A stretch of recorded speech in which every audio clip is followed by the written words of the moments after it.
नमस्कार, स्वागत है आपका कमोडिटी निवेश में, जहां हम आपके कमोडिटी से जुड़े तमाम सवालों के जवाब देते हैं। साथ ही कमोडिटी मार्केट में ट्रेडिंग रणनीति बनाने में भी हम आपकी मदद करते हैं। और आपके सवालों के जवाब देने के लिए हमारे साथ दो मेहमान भी आगे होंगे। तरुण ससंगी होंगे ऑरिगो ई मंडी से, और तपन पटेल होंगे HDFC सिक्योरिटी से। चलिए अब आगे बढ़ते हैं और सबसे पहले आज हम बात करेंगे मसालों की, जहां जबरदस्त तेजी दिख रही है। कोरिएंडर की अगर बात करें तो 6% की मजबूती यहां पर दिख रही है, 12,500 रुपए के ऊपर भाव है। और टर्मरिक की बात करें तो यहां भी जबरदस्त तेजी देखने को मिल रही है। जीरा 23,000 के ऊपर जा चुका है। तो एक चौतरफा खरीदारी का माहौल यहां पूरे ही स्पाइसेस के काउंटर पर देखने को मिल रहा है। चलिए इस पर बात करने के लिए हमारे साथ तरुण ससंगी जी भी हैं। तरुण जी, क्या लग रहा है मसालों में जिस तरह की तेजी दिख रही है, क्या ऐसे ट्रिगर्स है जो मसालों को यहां से ड्राइव कर रहे हैं, और किस तरह के लेवल्स आपको आने वाले समय में मसालों में देखने को मिल सकते हैं? हाय, good evening Vishnu ji. Certainly देखिए, जीरा की बात करें या कोरिएंडर की बात करें तो सप्लाई टाइटनेस की वजह से हमने रैली आते हुए देखा है। और जीरा में तो हमने देखा है लास्ट कपल ऑफ मंथ से काफी अच्छा परफॉर्म कर ही रहा था। और जिस तरीके से कोरिएंडर ने लास्ट 3-4 डेज के अंदर 25% का रिटर्न दिया है, क्लैरिटी है कि शॉर्ट टर्म में फर्दर रनअप देखने को मिलेगा and most likely prices in the domestic market 14,000 14,500 तक आ सकते हैं। जीरा की फसल काफी कम है गुजरात में, जिसकी वजह से हमने रैली आते हुए देखा। और जो कंसोलिडेशन हो रहा था 22,000 से 19,500 के बीच में, उसके ऊपर डिसाइसिवली ब्रेकआउट दिया है। आई थिंक इसमें भी रैली कंटिन्यू करेगा। आने वाले सेशन में 25,000 तक प्राइस देखने को मिलेंगे। हाँ, टर्मरिक का थोड़ा सा पीक अराइवल है, उसके बावजूद भी हम रैली आते हुए देख रहे हैं क्योंकि डिमांड साइड काफी अच्छी है। और जिस तरीके से 9,500 के ऊपर डिसाइसिवली प्राइस चलना चालू हुआ टर्मरिक के, इसमें भी क्लियर चार्ट पर काफी अच्छा ब्रेकआउट है। हमें ऐसा लगता है अब जब तक 8,000 के नीचे टर्मरिक के प्राइस क्लोज नहीं देंगे, जो मल्टी वीक का के टाइम फ्रेम के अंदर हम टर्मरिक में भी रैली आते हुए देखेंगे। And we won't be surprise कि टर्मरिक भी 11,000 तक देखने को मिले आने वाले सेशंस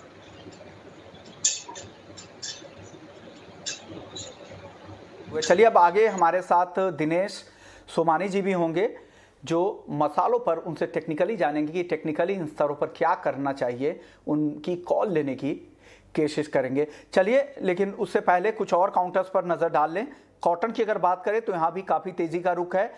अब तरुण जी, क्या लग रहा है कॉटन में जिस तरह की वन वे रैली देखने को मिल रही है, ये रैली कहां तक आपको जाती थम रही है, और ऐसे क्या ट्रिगर हैं जो कॉटन को ड्राइव कर रहे हैं, और आगे किस तरह के भाव आपको आते दिख रहे हैं?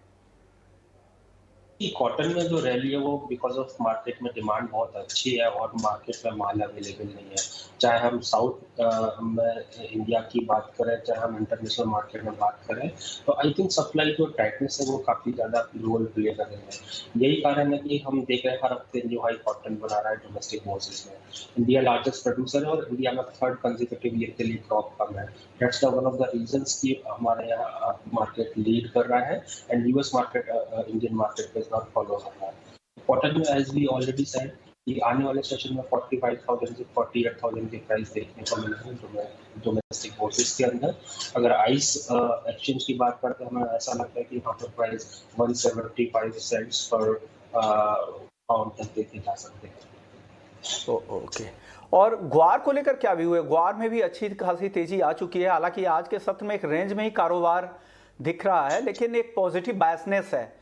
अब यहां से आपको क्या लग रहा है, कौन से लेवल ग्वार गम में और ग्वार सीड में आते दिख रहे हैं? क्या ग्वार सीड आपको लग रहा है कि 7,000 के आसपास भी जा सकता है भाव? पहले हम देख रहे थे टॉपिश फॉर्मेशन हो रहा था 6500 से 6800 के आसपास। अभी लास्ट कपल ऑफ डेज से प्राइस सस्टेन कर रहे हैं। वी वांट टू सी कि कपल ऑफ डेज के अंदर रिएक्शन कैसा रहता है। अगर 6500 6800 का दायरा अगर क्रॉस करेंगे हायर साइड पर प्राइस, तो सर्टेनली 7000 को क्रॉस किया जा सकता है। अगर नहीं करेंगे देन हम जो कपल ऑफ मंथ से देख रहे हैं 6000 से इस काउंटर में बाइंग आ रहा है, 65 से 6700 से सेलिंग आ रहा है। आई थिंक सेम रेंज के अंदर प्राइस एक्टिविटी कंटिन्यू करेगी। ओके, तो ये ग्वार को लेकर है। चलिए अब बात कर लेते हैं कच्चे तेल की। वहां पर भी एक्शन बना हुआ है। कल शाम के सत्र में भी करीब करीब 4% की तेजी हमने ब्रेंट में देखी और 3% से ज्यादा की तेजी WTI क्रूड में, और आज भी 1.5 से 2% के आसपास की तेजी यहां पर दिख रही है। जिगर, आपको क्या लग रहा है कच्चे तेल में यहां से क्या करना चाहिए? जिस तरह की तेजी यहां पर चल रही है, आपको लग रहा है ये कंटिन्यू होगी आगे भी?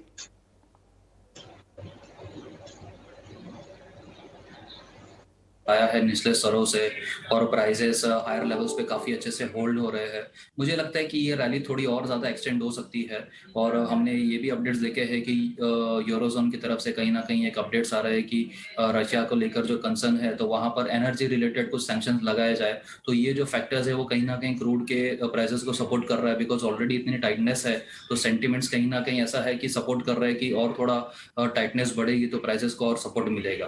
तो मुझे लगता है कि मोमेंटम तेजी का रहेगा। बट यस, एक चीज पे ध्यान देना है कि 7950 एक क्रिटिकल लेवल है क्रूड के लिए। वैसे पिछले कुछ दिनों से क्रूड काफी वॉलेटाइल है, तो मैं रिकमेंड करूंगा कि ये लेवल्स अगर ब्रेकआउट मिलता है 7950 के ऊपर तो वो ब्रेकआउट पे बाई करना काफी अच्छा रहेगा। और मैं एक्सपेक्ट कर रहा हूँ कि 1 या 2 दिन के सेशन में 8200 8250 के लेवल्स भी आ सकते हैं। तो ब्रेकआउट पे खरीदारी करिए, काफी अच्छा मोमेंटम मिलेगा। ओके। तरुण जी, कच्चे तेल पर आपका व्यू क्या लग रहा है? आपको भी लग रहा है कि आने वाले समय में ये तेजी कंटिन्यू होगी या ऊपरी स्तरों पर डिमांड कम होने से वापस से भाव नीचे आएगा? आई थिंक मार्केट ने काफी हद तक जो जियो पॉलिटिकल प्रीमियम है वो डिस्काउंट कर लिया है। अभी रिसेंट मार्केट में टॉक है जिस तरीके से सैंक्शन लगाया जा सकता है रशिया का, उसकी वजह से हमने बार्गेन बाइंग आते हुए देखा है। बट हमारा ऐसा लगता है अभी भी मोर और लेस प्राइस रेंज में रहेंगे। 7500 7000 डोमेस्टिक मार्केट में इजीली डाउन साइड पर ब्रेक नहीं करेंगे। सेम वे में अगर रैली आएगी तो 8500 8800 काफी क्रिटिकल रेजिस्टेंस हो गया, वो उसके ऊपर प्राइस भी चलेंगे। वॉलेटिलिटी ज्यादा रही है, इस वजह से रेंज काफी हाई है। बट हमको ऐसा लगता है कि दायरे का कारोबार में जो प्राइस एक्टिविटी हो रही है वो कंटिन्यू करेगी। जो मूव हमने मार्च में आते हुए देखे थे उस तरीके के मूवमेंट अभी हम बात कर रहे हैं। ओके, चलिए।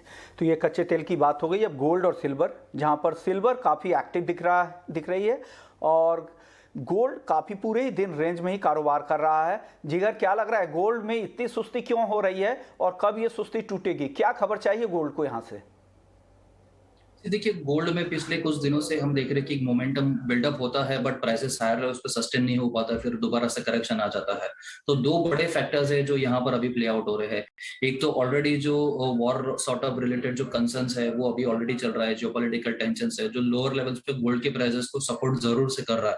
पर दूसरी तरफ हम देखें तो आगे आने वाली जो फेड की जो मीटिंग है उसको लेकर काफी ज्यादा सेंटिमेंट्स अराइज हो रहा है कि जो एग्रेसिव रेट हाइक्स होगी तो वो गोल्ड के लिए काफी नेगेटिव रहेगा।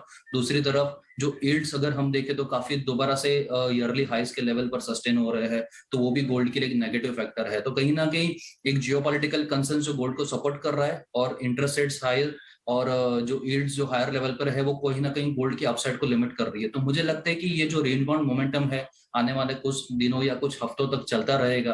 तो मोमेंटम एक रेंज बाउंड रहेगा गोल्ड में और सिल्वर दोनों में ही। बट यस, अगर ट्रेडर्स की बात करिए तो मुझे लगता है कि थोड़ा प्रॉफिट बुकिंग आ सकता है, सेलिंग प्रेशर आ सकता है गोल्ड में, बट डाउनसाइड काफी लिमिटेड रहेगी। तो आज के लिए मुझे लगता है कि 51,100 का लेवल्स एक बार पॉसिबल है, तो सेल करके चलना चाहिए बिल्कुल ही इंट्राडे के लिए।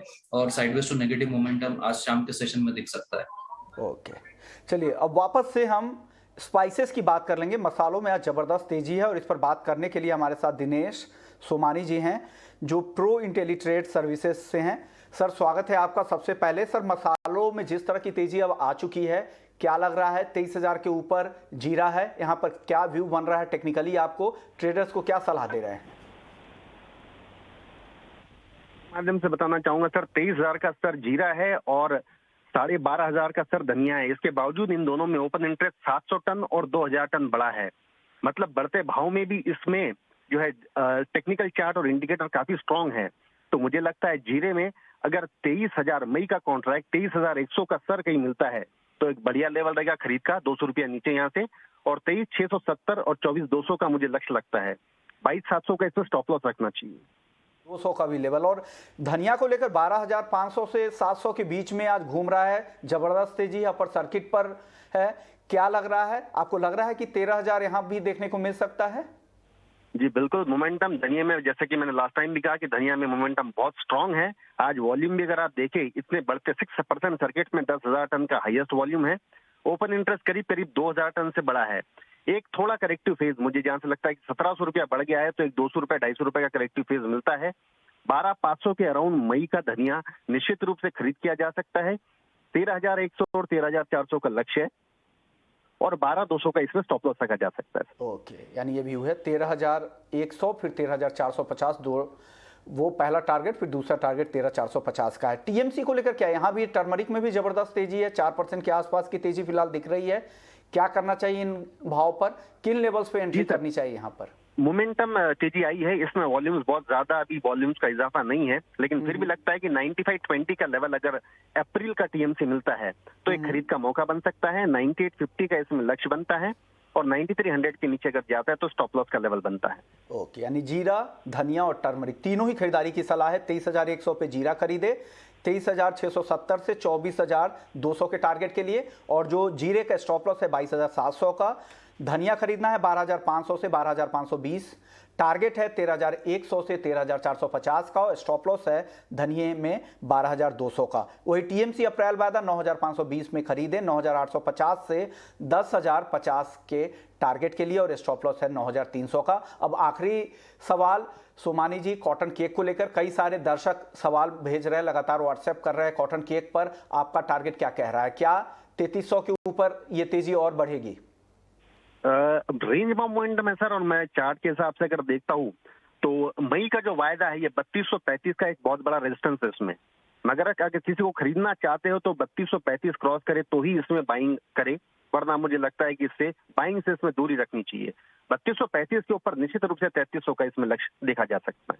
यानी 3235 अगर ये हर्डल अगर क्रॉस करता है फिर 3300 के ऊपर जा सकता है।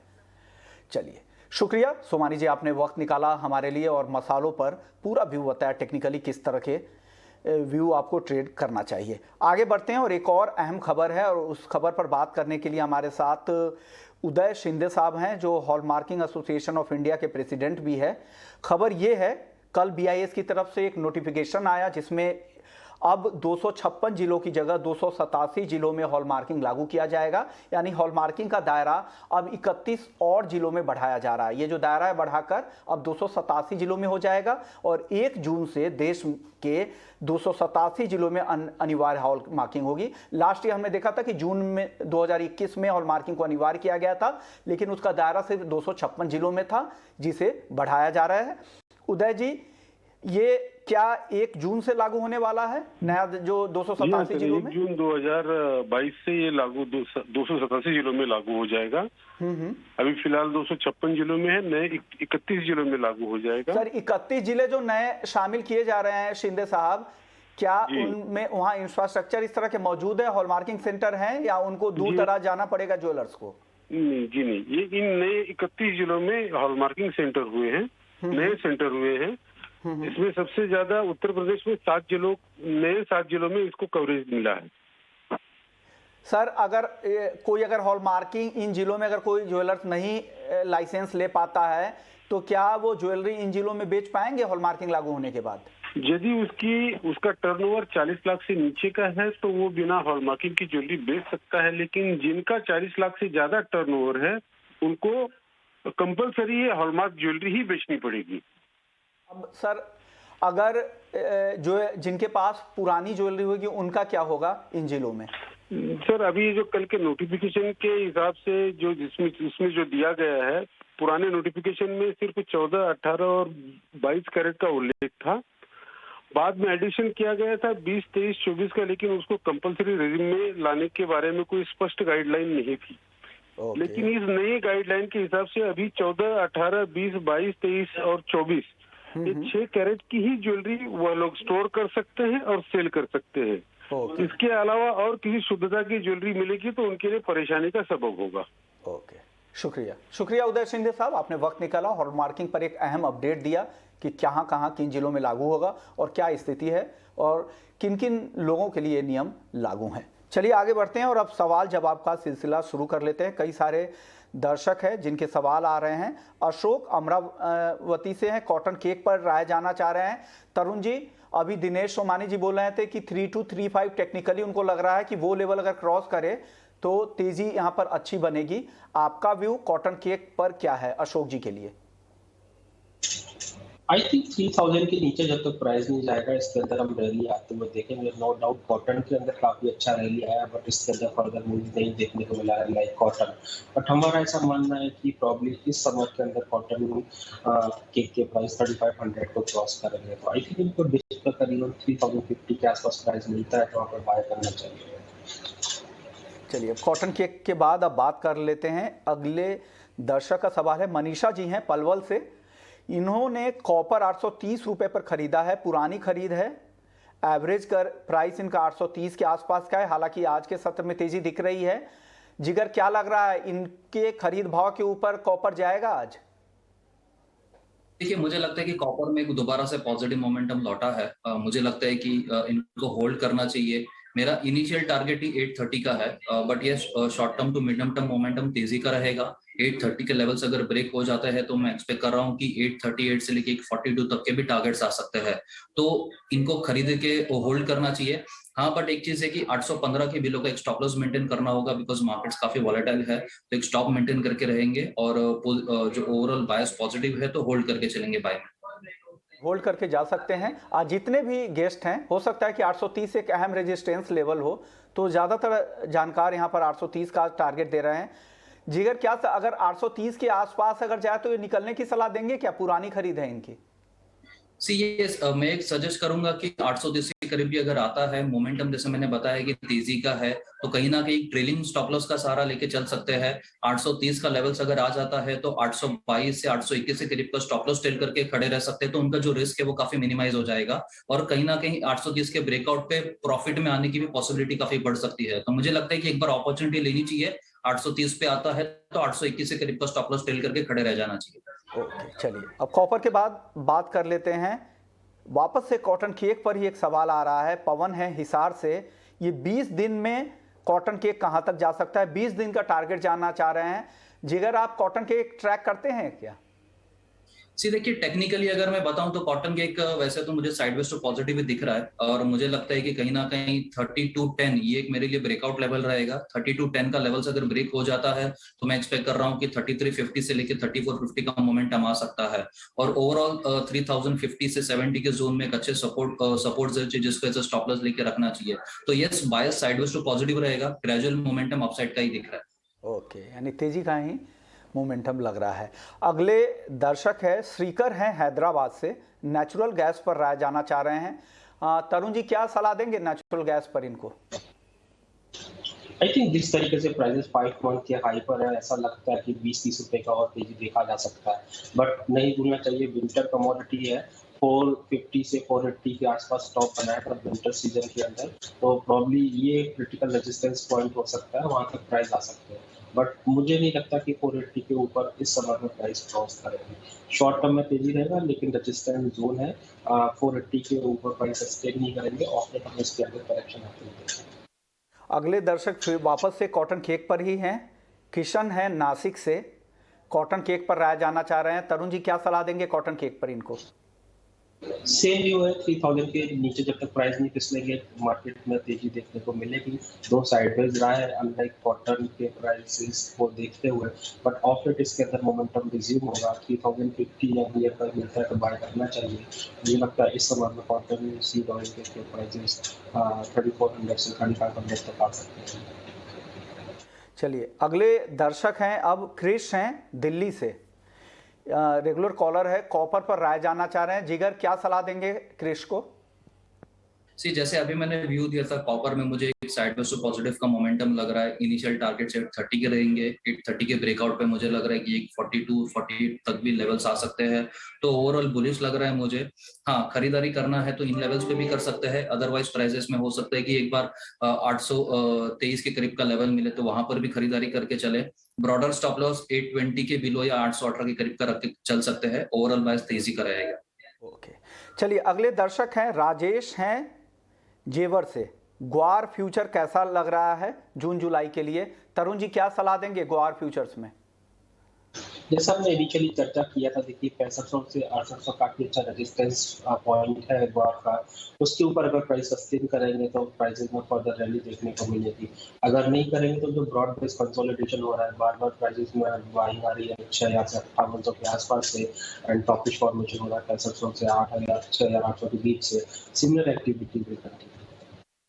अगले दर्शक है राकेश गर्ग हैं गाजियाबाद से। सिल्वर इन्होंने 66,700 रुपए में बाई कर रखा है। जिगर, क्या सलाह देंगे? 67,700 की बाइंग है सिल्वर। सिल्वर में मुझे आज भले सिल्वर प्राइसेस थोड़े हायर लेवल्स पे है, बेस मेटल्स का सपोर्ट जरूर से मिला है, बट मैं एक्सपेक्ट कर रहा हूँ कि सिल्वर थोड़ा साइडवेज टू नेगेटिव मोमेंटम में रहेगा। बीइंग अ प्रेशियस मेटल, जैसे मैंने बताया कि जो रेट हाइक्स के फैक्टर्स है वो कहीं ना कहीं अपसाइड लिमिटेड रहेंगे, तो मैं रिकमेंड करूंगा कि प्राइसेस मुझे नीचे लग रहा है, बहुत ज्यादा बाय में होल्ड नहीं करना चाहिए। आज के सेशन में सपोज अगर प्राइसेस 66, 300 या फिर 250 का लेवल्स अगर ब्रेक कर जाता है तो बाई पोजीशन से एक बार निकलना बनता है।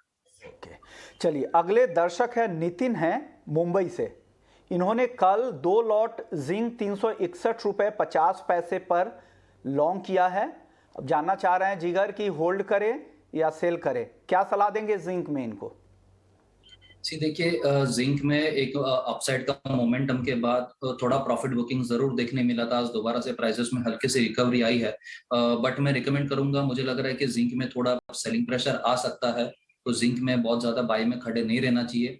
इंट्राडे पॉइंट ऑफ व्यू मैं रिकमेंड करूंगा 352.50 से करीब का स्टॉप लॉस मेंटेन करे, बिकॉज ये लेवल्स के नीचे अगर प्राइसेस जाता है तो मैं एक्सपेक्ट कर रहा हूँ कि 347 से 46 के भी लेवल्स आ सकते हैं, तो बहुत ज्यादा बाय में खड़े नहीं रहना चाहिए। 352.50 का स्टॉप लॉस स्ट्रिक्टली फॉलो करके चलना चाहिए। यानी 352.50 के स्टॉप लॉस के साथ आपको कोशिश करें बाइंग लेवल के आसपास निकलने की, बहुत ज़्यादा तेजी की पोजीशन बनाकर नहीं रखे।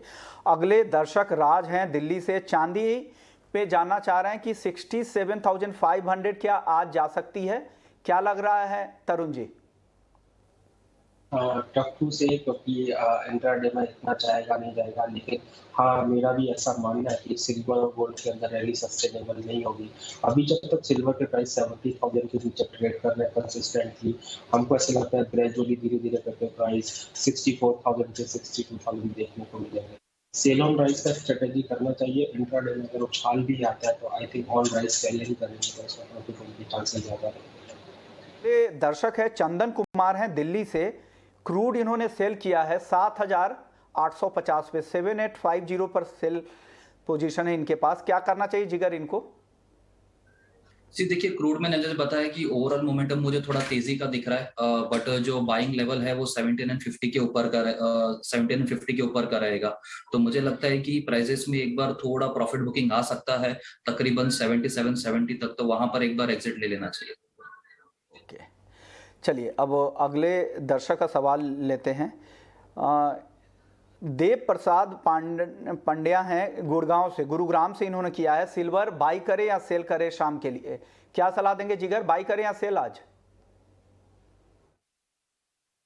देखिए, जैसे मैंने बताया मेरा मोमेंटम थोड़ा सेल का है सिल्वर का, तो एनीवेयर अराउंड 66,957 67,000 के रेंज में आता है, तो एक सेल की अपॉर्चुनिटी लेनी चाहिए। इंट्राडे पॉइंट ऑफ व्यू जो स्टॉप लॉस रहेगा तकरीबन 67,300 का रहेगा, और मैं एक्सपेक्ट कर रहा हूँ कि 66,200 से 66,000 के लेवल्स आ सकते हैं। तो ये भी है सिल्वर को लेकर। चलिए, शुक्रिया जिगर आपका और तरुण जी आपका, आप लोगों ने वक्त निकाला और दर्शकों के तमाम सवालों के जवाब दिए। तो कमोडिटी निवेश को यहीं समेटते हैं, लेकिन आप बने रहिए हमारे साथ। ब्रेक के बाद आपके लिए लेकर आएंगे स्वदेश विशेष। नमस्कार।